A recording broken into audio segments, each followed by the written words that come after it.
Hi, everybody. I have some good news. I feel better today, a little bit better today. I think I might have gotten over the hump with my latest episode of the Epstein Bar. What happens is I think it gets worse and worse and worse until you feel like you're gonna die, and then starts to get better. So I think yesterday was the worst day. Starting to feel a little better now. Got my hair cut. Always feel better when I get my hair cut. It's like refreshing. My head feels lighter. So I wanted to say I'm in the eighth grade now in my story, about 13, so 12, 13 years old. Um, at that time, my mom was kind of an embarrassment to me, which I hate to say. I'm just being very honest and truthful because she was different. And I was at that point where I felt like she'd been in this country long enough and she should be talking better English. And she was just so different than other people's moms. I was a little embarrassed of her. Um, I remember like she didn't close the door when she went to the bathroom. And that used to drive me crazy. And thinking about that now, I'm thinking maybe it was because she was a chain smoker and there was no ventilation in the bathroom. And there was a very tiny little bathroom.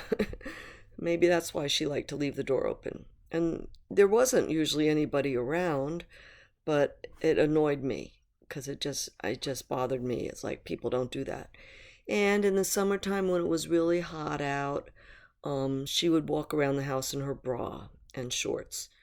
And that bothered me. I had friends that would just come in. They would just walk right in the house and come up to my bedroom or just walk in and yell at me. And, they could walk in on her wearing her bra. And I would yell at her, will you put some clothes on? Will you close that bathroom door? You know, I was bad like that.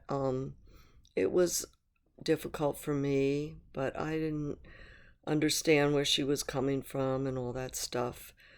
Um, she could be very blunt with my friends, because she did talk her own brand of English. She had a limited vocabulary, but I could understand her. Most other people couldn't understand her very well. The few of my friends that would take the time to talk to her and be nice, she liked them. But the other half of my friends, if she spoke to my friends, they would turn to me and say, "What did she say?" Man, she hated that. That was like the most rude, disrespectful thing for her. And she would say, "You stoopy, you stoopy, I speak English." So she felt like other people should. If they were smart, they could understand what she was talking about. Okay. Um, So in the eighth grade, I had a boyfriend. I'm going to call him Rusty. And we were going steady. And we made out a lot. He tasted like bazooka bubble gum all the time. He used to wear the Jade East. And he got Canoe cologne. And that was real um, nice smelling, I remember. And we used to hang out with Danny, who was deceased early on. He was probably only around 40, in his early 40s when he died, sadly. He had a couple dirt bikes, two or three of them, and we used to ride the dirt bikes in the back of his house. He had trails that went all the way to Jackson's Woods, and that was always fun. And then we would go to his house at night sometimes. He had the color TV. I think we got one by then, maybe. Get Smart. We used to watch that at Danny's house. And Danny had this really cool bedroom that you would climb up a ladder, and he had to go upstairs to the bedroom, and there was a hole in the floor of his bedroom, a round hole. And when you wanted to come down, you could slide down the pole, just like in the firehouse. So that was pretty awesome. And then there was Michael, who was he was a president of the class in the eighth grade, quite popular. nice guy, funny and all that. And he played the drums, and they had a band. My friend John, he played guitar, and it was Johnny and the Crusaders, and I was a go-go girl at the practices. And um, we had our class barbecue at Michael's house.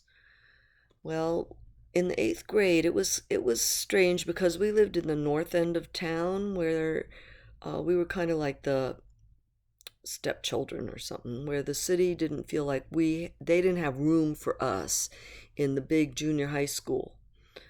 There was like 6 or 8 elementary schools in the city, and they all fed into that junior high except North End. They didn't let us go, said there was no room.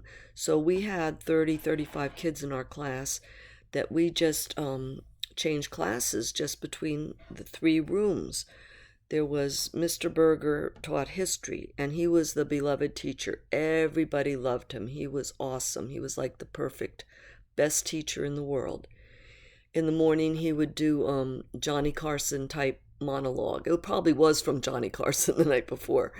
And he showed us a lot of videos for history, a lot of war videos and all. And he taught us all to bowl. We went bowling once a week. He made teams out of our class, and we all learned to bowl. And eventually, I became pretty good at it. Um, we had to go to the junior high school for the boys had shop class. They had wood shop and metal shop. We had cooking and sewing, and we had to do that at the junior high school. So we took a bus there once a week in the afternoons. Some of those kids over there had an attitude like they didn't like us coming to their school, like we didn't belong there, like, you know, they were better than us somehow. Some of the girls were like, you better leave our guys alone, that kind of thing, like they wanted to fight us and all, and we were ready, but it never happened. But we were really tight. Our class was tight because most of us had been going to school together a long time, playing together. We got along. We were good friends. Now, the boys were mean, where they had names they called everybody. Had a name, like I had braces on my teeth. They called me Tin Grin and Metal Mouth. And they called each other some bad names. I mean, one kid, who was kind of poor and didn't have the nicest clothes, they called him Rags. That was really mean. And one had eczema, they called him Rash. One had the real frizzy kind of hair, called him Brillo Pad. You know, they were mean. Um, Bad to the teacher who they could get away with it, the one that they didn't care so much about, right? Like I said, everybody loved Mr. Berger. Mrs. Fulton owned the beach, so people didn't want to get on her bad side. But if anybody did get smart with Mrs. Fulton, she would yell right back at them. She would tell them off in a heartbeat. She would even throw things. So nobody messed with Mrs. Fulton. She was a great English teacher too. I really liked her a lot, and started me reading, some of the classics and all. But our math and science teacher, they were the ones that we really picked on. Mrs. Thornton was the first one in the beginning of the year, in the beginning of 7th grade, and we were just mean to her, didn't like her, we didn't like the way she looked, or she just didn't have that much personality or whatever. And she retired like 1 or 2 months into the school year because she couldn't stand us. I think that's why she retired, because we were pretty bad. We were pretty mean to her. And then we got this other lady who had blonde hair. I don't remember her name. She was very young, probably right out of college. And we were also not nice to her. And she only lasted like another month or so. And she was gone. Maybe she was just a substitute, but she didn't last too long. And then we got Mr. Menachello, and he was also a very young new teacher. But he was pretty cool, and he lasted the rest of the year, and we kind of liked him. He was all right. So in the 8th grade, we went on a really cool class trip. where we went to New York City. That was like the third time, I think, because the first time I went to New York, I was very young, maybe 8 years old or something like that. Went with a friend's grandmother, brought me. We went on the bus, and it was at Christmas time, and I saw the Rockettes at Radio City Music Hall. We saw the movie Babes in Toyland, and walked around, saw all the Christmas decorations and all that, and ate and all. Um, that was my first memory of New York City, and then I went to the World's Fair, which was in the Queens, um, and that was when I was 11 or 12, 11, I think. And then, so this is probably the third time I went. I never, anyway, um, we went to Central Park. I don't remember what we did in the morning. We took a bus there. We had lunch at Central Park. We went to see Hello, Dolly. Carol Channing was starring in it, but she was not there this day, and her understudy was Ginger Rogers, who was famous movie star, dancer back in the 40s and 50s. My dad actually danced with Ginger Rogers. My dad was a dancer. He loved to dance, and he was good at it. And he danced with her when she toured with the USO, entertaining the troops. He also danced with Gypsy Rose Lee, who was another famous. She was like a stripper dancer. I think she might have done some vaudeville. Oh, what do you call it? Oh, that's not the word. That other word, burlesque. I think she might have done some burlesque, Gypsy Rose Lee. Anyway, he was proud that he got to dance with them. And so in the 8th grade, I had the boyfriend, and our song was "Groovy Kinda Love," if you can remember that one. Sonny and Cher was big back then. I Got You, Babe, and the Supremes. Beatles, Rubber Soul was the big one when I was in the 8th grade. And I had a stereo that I got from my parents for my birthday. Um, it looked like a suitcase, kind of like a medium-sized suitcase, and it folded out, and the stereo speakers stretched out across the room, and I had records, and we enjoyed them. And I danced with the girlfriends, and you know, we sang all those songs, learned all the words and everything, had a great time with all that.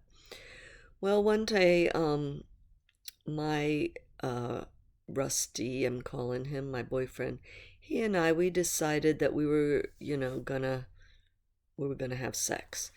Eh, we had been together for a year or more, and we felt like we were ready, so we made this plan in the summertime.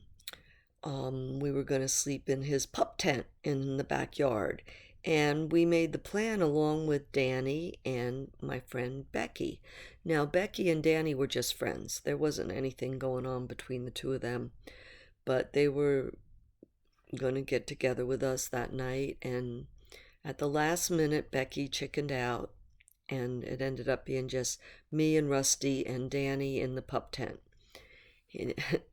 Rusty says to me, if my mom comes home, because she had gone out that night, if when she comes home, if she comes back here in the backyard to say goodnight, just scush down in the sleeping bag so you could just see the top of your head, and I'll tell her that you're Jimmy Homer, because his hair was the same color of mine.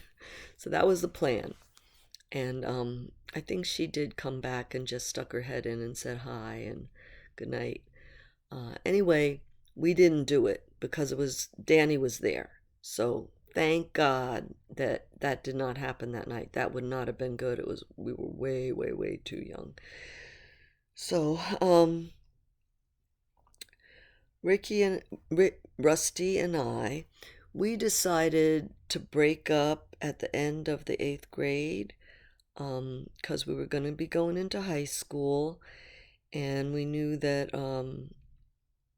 we were just smart enough, I guess, to realize that we were too young to be getting serious, and we were going to go into this new phase of life with more opportunity, all these new people that we're going to meet. And so we broke up, and Rusty said to me, just make me a promise so that when um, I turn 17, I want to take you on a real date when I have my driver's license.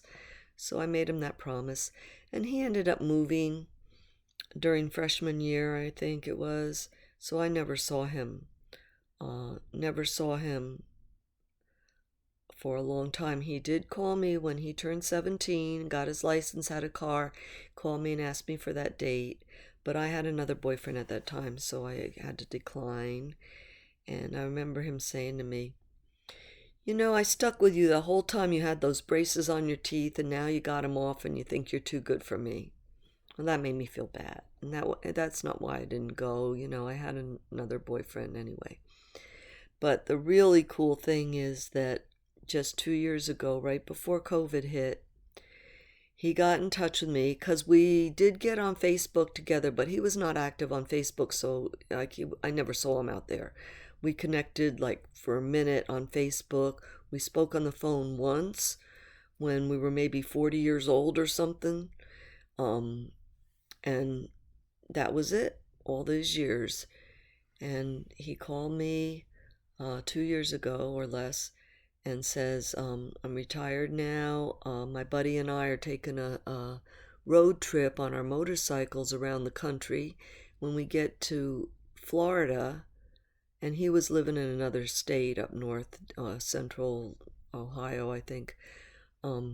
He said, when we get to Florida, I'd love to get together with you. So it happened. I went and met him for lunch. It was awesome. It was like the Twilight Zone. It was so cool that we reminisced about all those memories, and he looks so much the same. I couldn't get over it. He really looks good, but very different. He went a totally different direction than me. I don't think we have anything in common anymore, but it was so cool to get together again. So, uh, what else did I want to hit on in that time period? Maybe that's it. Yeah, I can't think of too much else. So I want to ask you people if you would subscribe to my channel. That would really be great, because eventually I have a lot more to go. I'm only up to 8th grade, and I have a whole lot of life ahead of me to talk about. And if I could actually get to a certain number of subscribers, they'll start paying me. How cool is that? I already have over 700 views, which is pretty awesome, but not too many actually have subscribed. So if you could do that and like me, that would encourage me, keep going. And thank you so much. I'll see you again soon.